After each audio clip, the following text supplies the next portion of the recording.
Om Namo Bhagavate Vasudevaya. Om Namo Bhagavate Vasudevaya.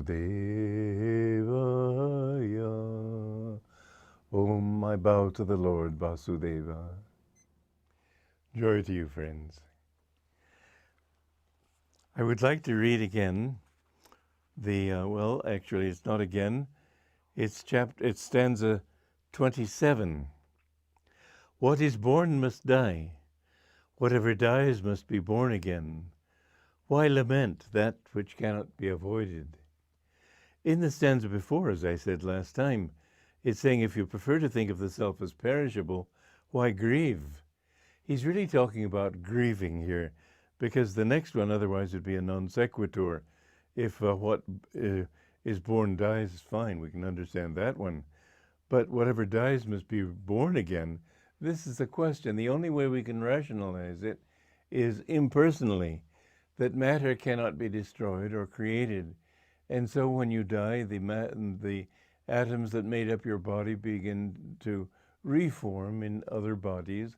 And in fact, a planetarium I went to many years ago said that the atoms in your body may have existed in a prior universe before this universe was even created.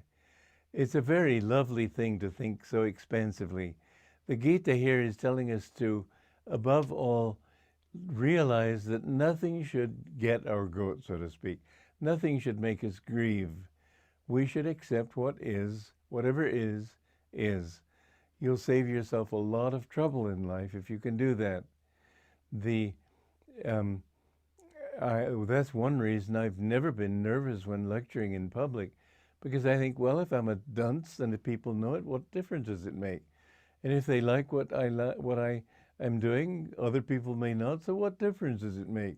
This life is always just a heaving sea with everything going up and down.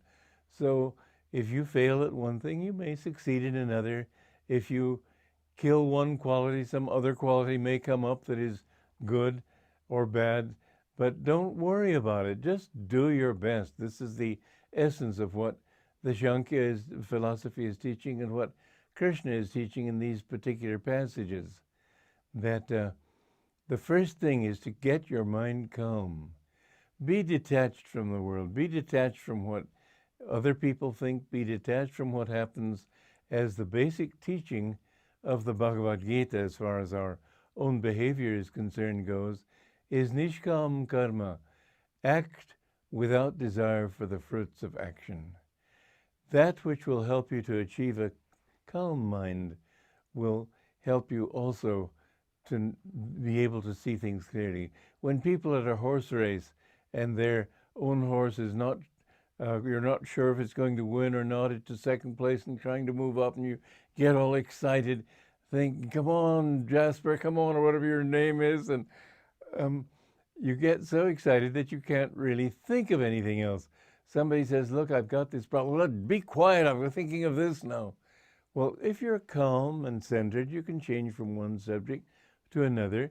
This is how I've been able to do a great many things in my life. Although I must say, just lately, people have been piling too many things on me from too many directions. But the only thing I can do is just one at a time. I have always made my inner peace my bottom line.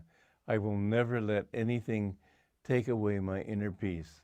And if I have a duty which I simply haven't time to attend to because I'm attending to another one, let it be. I'm not going to get fussed about it. I'm telling that to myself right now as an affirmation because I feel pressured from many sides right now. But it doesn't matter. And fortunately, I don't have too much trouble with that.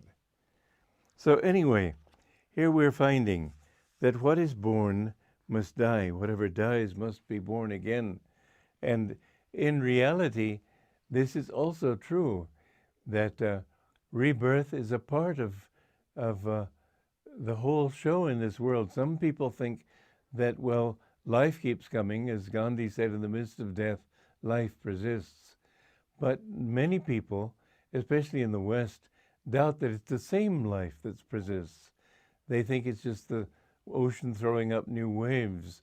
Whereas the ancient teaching is that that same life which created and coalesced your qualities as a human being, not just your body, your tendencies, your likes and dislikes, your habits, your inclinations, all of these things are also, they are sort of a vortex that you've built around your ego.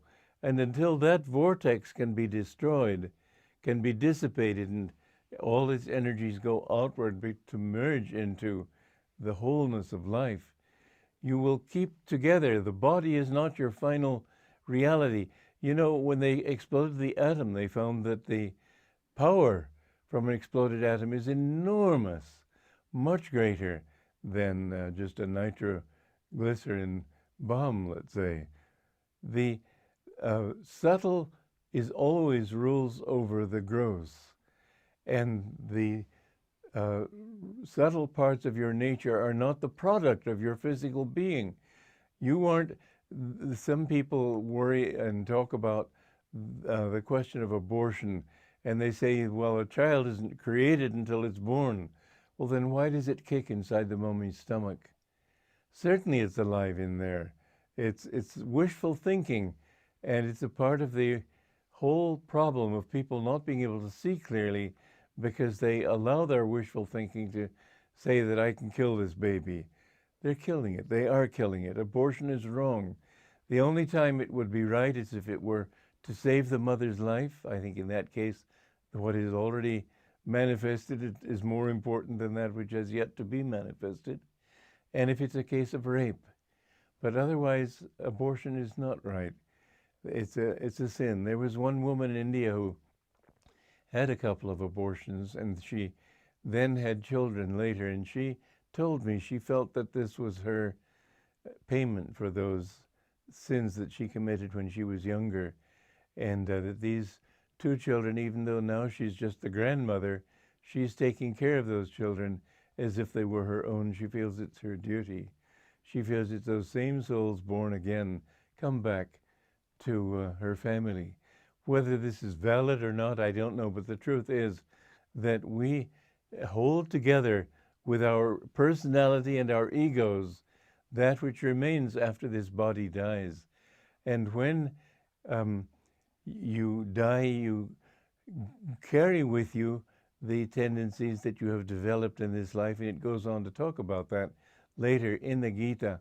But what you find is that after you've spent a long time there, or a short time depending, if you have an intense desire, let's say, for smoking, you may be reborn very quickly.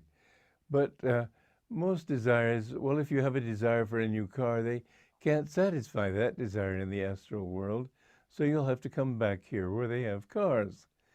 If you have a longing for beautiful scenery and lovely music and so on, those desires can be satisfied in the astral world. You don't have to come back here. In fact, the scenery, the music is much more beautiful there than here. But if you have earthly desires, worldly desires, then you have to come back here where they can be satisfied. And once you have this desire to be reborn, then you wait for that opportunity to draw you into a womb to be reborn. That opportunity is provided when the sperm and ovum cells unite. There's a flash of light in the infinite, in the ether, and those souls that are in tune with that flash of light rush to get in there, and sometimes two or three make it at the same time. But this you're attracted to the quality of that light. That's why when you come together as man and woman in the sexual union, you should do it with a heightened consciousness and try to get that kind of soul to be reborn into your family that you want. Yogananda, well, I'll talk about that next time because time's getting short here, but it's a very interesting subject. So tune in, same station, same time, I guess. Bye-bye.